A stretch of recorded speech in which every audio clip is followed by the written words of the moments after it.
আমরা যে সিরিজটা দিচ্ছি এটা আমাদের সবার অনেক বড় করে সেলিব্রেশন করা উচিত ছিল, কারণ আমাদের অনেক বড় একটা অ্যাচিভমেন্ট। আমরা কতটুকু করছি জানি না, কিন্তু করা উচিত ছিল।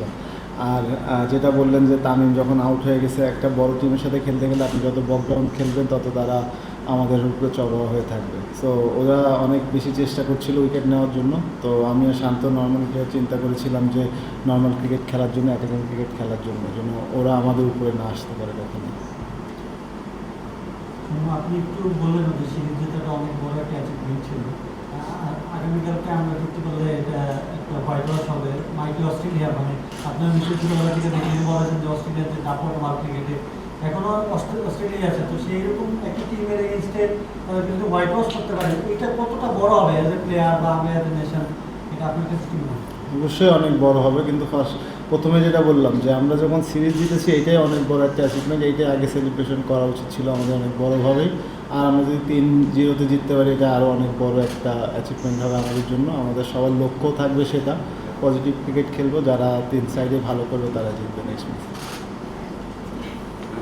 আপনি সবচেয়ে ওয়েস্ট ইন্ডিজের 51 রানের একটা ইনিংস খেলেছিলেন, তারপরে আপনি একটা ম্যাচে টিম কম্বিনেশনের কারণে উইকেট পাওয়া যাচ্ছিলেন না, আবার আপনি দলে আসলেন, আসার পরে একটা দারুণ একটা ইনিংস খেলেন। আপনার জন্য সবসময় একটা প্রেশার কিনা যে আপনার ভালো করতে হবে, এমন মোমেন্টাম তৈরি হয়? হ্যাঁ, এটা শুধুমাত্র আমার জন্য নয়, এটা যে কোনো একটা ব্যাটসম্যানের জন্য যখন হঠাৎ করে একটা ইন্টারন্যাশনাল ক্রিকেটে ম্যাচ খেলতে যায়, এটা সবার জন্যই প্রেশার, শুধু আমার জন্য না। সো হ্যাঁ, আমরা ক্রিকেট প্লেয়ার, খেলতে হবে যখনই যে সিচুয়েশানে আসবে সেই সিচুয়েশান অনুযায়ী খেলতে হবে এবং টিমকে একটা ভালো কিছু উপহার দিতে হবে। সবসময় কথা হয়, সবসময় এটা অনেকেই বলছেন, সেটা হচ্ছে কোনো একটা প্লেয়ার বাদ করলে ভালো একটা ব্যাগ খাবার, যদি আপনার কথা হয় আর কি, যে কেন বাদ করলেন বা নেক্সট কবে ফিরবেন।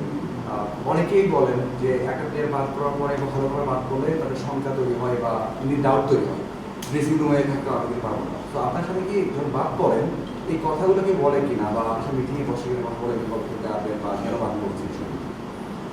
না, এখন অনেক বেটার। হ্যাঁ, এখন অনেক ক্লিয়ার থাকে সবাই। সো সেটা জানানো বা বোঝানোর চেষ্টা করে যে কী জন্য হচ্ছে এটা।